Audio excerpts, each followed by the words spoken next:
We have reached the end of another season, and before we move on to a new theme in a couple of weeks, it's time for our end of season wrap show.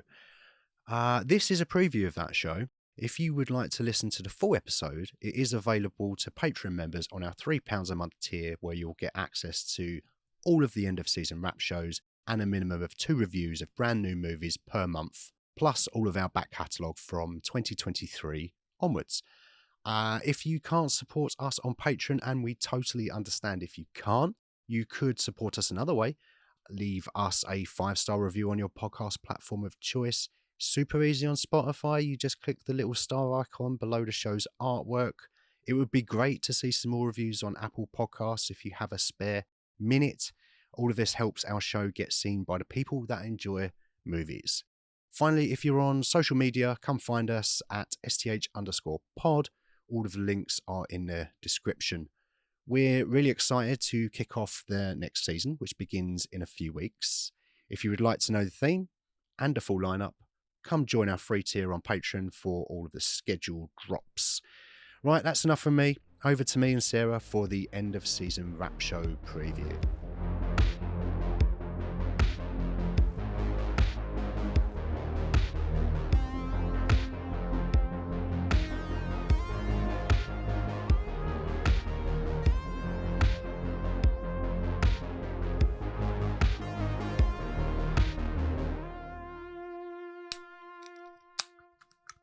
There we go. I remembered to do it this time.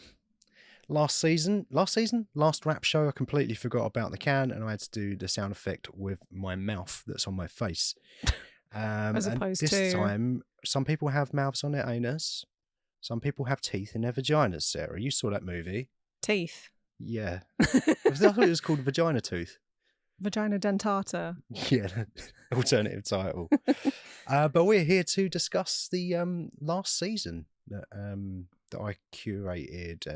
Movie of Identity movies season. I believe it was just called Identity Season for brevity. Yeah, what does brevity mean? Is that a type of like a crumpet?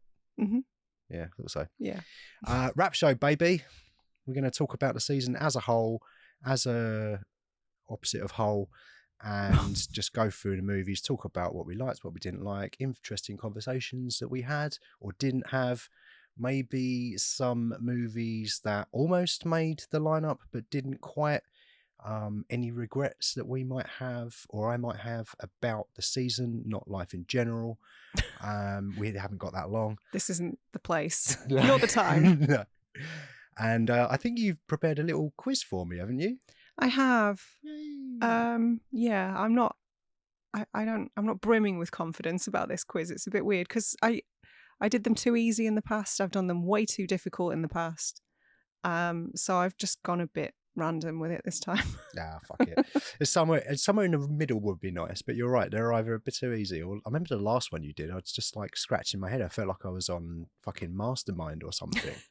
Eggheads. Eggheads, yeah. And you are not an egghead. No. It turns out. Not last time I checked. So what should we do first? Should we recap on what the movies were? Sure. I'm going to try and do this off the top of the dome. So we started with Batman Begins. I remember that much. We did. Because I wanted a superhero movie. And it's got Begins in the title, so it makes sense that was number 1. Yeah, it had to be, didn't it? Number 2 was Gattaca. Yep. Number 3 was Dress to Kill. Sure was. Ooh, what was number 4? Number 4 was The Substance. Uh-huh. That's right. How could I forget? Number 5 was Friendship. Yep. Number 6 was Black Swan. Yep. Number 7 was American Psycho. Well done, you. And number 8 was Total Recall, because you've got to have the one with the word recall at the end of the season, because you're recalling, aren't you? You're recapping, total recap. Full marks. That's Gold what we star. That's what we should call these rap shows, total recap. Shouldn't we? It's fine. We're just done now. So what did you reckon of that lineup then? Did you like it? Were you a fan of that lineup or? I was actually. But you're not anymore. No, I am. I continue to be. Yeah, I enjoyed it for the most part. I had a good time this season. There were some very strong films and also Batman Begins. Steady on. Yeah, I thought it was a pretty good lineup. I was quite proud of it, actually. I would say the average score of my movies this season is higher than it usually would be. As in for sure. objective scoring, because you've got some really good movies in there, classic all-timers that people love and enjoy. And it's like like miles away from video game season where none of them were good movies. Not really. A couple of them were passable. 24% audience rating. Yeah. The average score on this season is way up there. And it was quite the theme.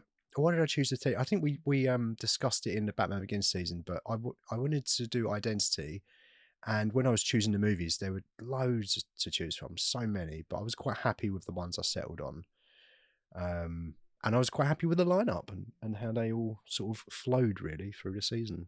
So this might be a tougher task than usual then, because we normally kind of use this period of time to talk about what we thought was a particularly strong point in the season, but if it was consistently pretty good, then that'll be harder to do.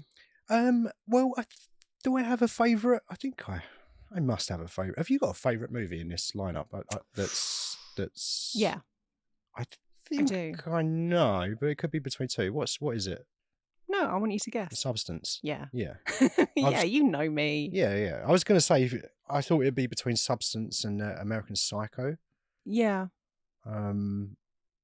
Only because I mean, if they were both released at the same time, I would have said The Substance. But because American Psycho's been out longer and you've probably seen it more, I was wondering because that factors in for me as well. But so Black Substance. Nice. That's an alien movie, isn't it?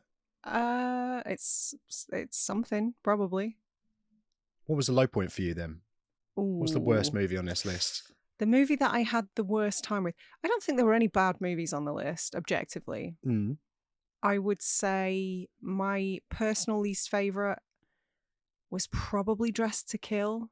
Between that and Batman Begins. Yeah. And I ragged on Batman Begins enough during the show, but I'm, sensible enough to acknowledge that it is a very well-made film. Oh, good. It's just not nice. for me. It's nice of you, yeah. So it's between those two. But also Dressed to Kill has its plus points as well. I was just very disappointed with that because on paper it sounded very me and I was quite stoked to watch it for the first time. It was a first time watch, yeah. For both of us. And it was part of the reason it went on there because it's Brian De Palma as well. And we discussed him at length in our Carrie episode and that conversation was quite interesting. And of course, and Snake Eyes, yeah. Did I say in that episode it was our second Brian De Palma movie? I don't think so. Did I say third? I believe so, yeah. That doesn't matter. I would say on the whole, Dressed to Kill was probably my least favourite. Actually, like, it's hanging out there at the bottom. Which is crazy considering it stars Nancy Allen. Yeah. In lingerie, no less. Yeah, I mean, it got an extra star at that point. I bet it did. It was hovering around the 2.5 mark, and then that happened. And it was like, okay, that's another star there. But it was still interesting to talk about, and I'm glad that we've seen it now, and we have that reference point when it comes to De Palma. And I think you mentioned in the show that all of the shots were split diopter. So the only film ever to be comprised solely of split diopter shots. Yeah, we've now seen the movie that was shot entirely with a split diopter. Is it just the lens? Is that a type of lens? Is it? And they just smash two lenses together. They like sellotape them together and then put it in front of the camera. So then someone holds it in front of the camera. Yes, Dan, that's what happens. Yeah. So like a little mouse or something. You've got lens mouses. Yeah, like the dude from Ratatouille. Remy, is he called? I don't know. He wears a hat, I think. I've never actually seen it. No, I haven't either. He's a chef though, isn't he? Yes. Everything I know about Ratatouille comes from Everything Everywhere All at Once. Yeah. Ratatouille. Yeah.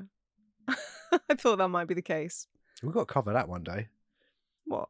Ratatouille? I don't think that exists, Dan. It does somewhere. There's a universe where it does. There is. Yeah. Good point. So we're agreed, kind of, on the low point. I would say, yeah, Dressed to Kill for me, looking again at this lineup, I think for me, easily, it's definitely my least favourite. Can we just talk about... objectively, it's probably not, it's probably I know, friendship. People don't like friendship, do they, so much? But can we just talk about how strong the season has to be for a De Palma film to be the low point? Yeah. That's quite something. I haven't seen much of his more recent movies, though. I understand some of those are not the best. That's the same with most directors, though, isn't it? I Apart guess from so. like you've got Scorsese, who's an outlier, but most of Yeah. them get to a point in their careers and an age where, you know, things start going a little bit wrong. Well, I'm thinking specifically of like John Carpenter or Dario Argento, where their strongest work is decades old. Yeah, it's interesting. I think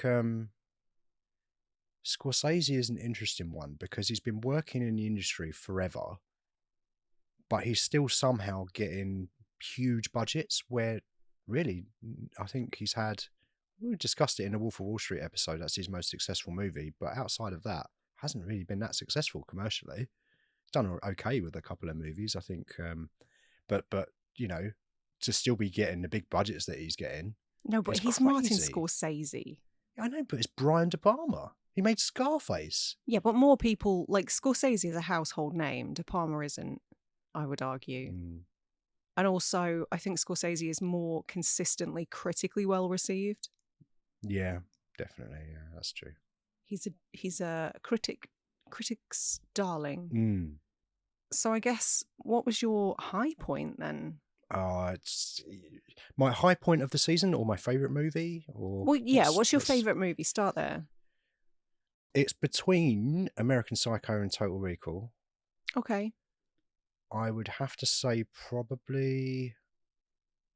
I don't know. It depends what day you ask me, really. Because Total Recall is a childhood favourite that I watched on repeat when I was a kid. So I'm sort of leaning towards that. But I do think I enjoy American Psycho just as much.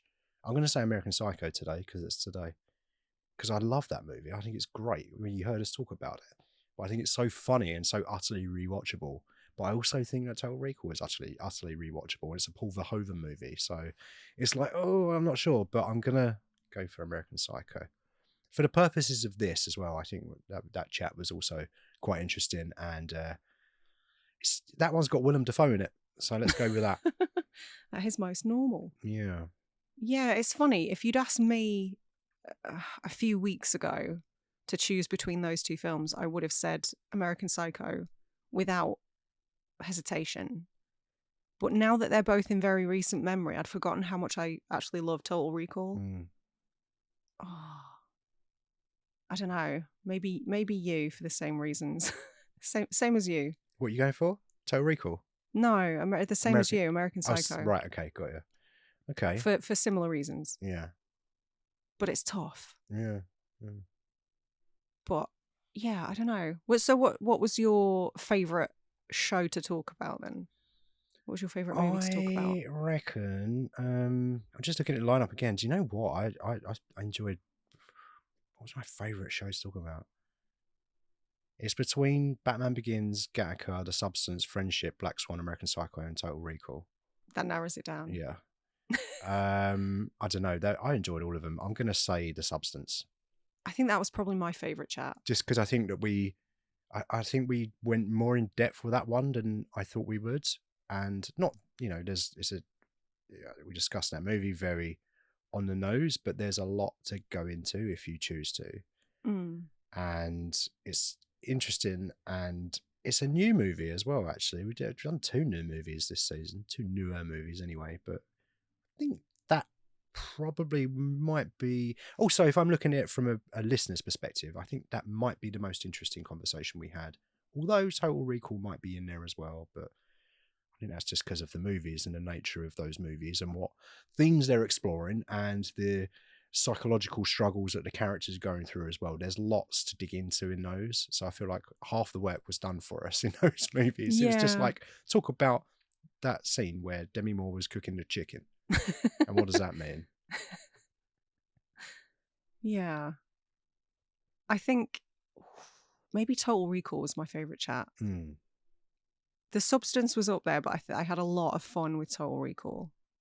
Do you know what I completely forgot to mention in our Total Recall show was the score? You mentioned Jerry Goldsmith. I bet he was furious when he listened to that show. Bastards didn't even mention my score, and it's like the thing that holds the whole thing together. In your head, do you imagine that there's just like a WhatsApp group that all people in the movie industry are privy to, where they talk about podcasts that mention them. Yeah. Do you? Yeah.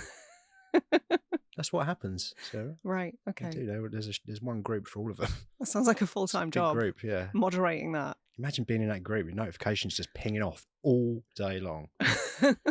I'm in enough fucking groups as it is, and you put them to mute, but it's still annoying because you get a little thing. Everybody's muted Uwe Boll.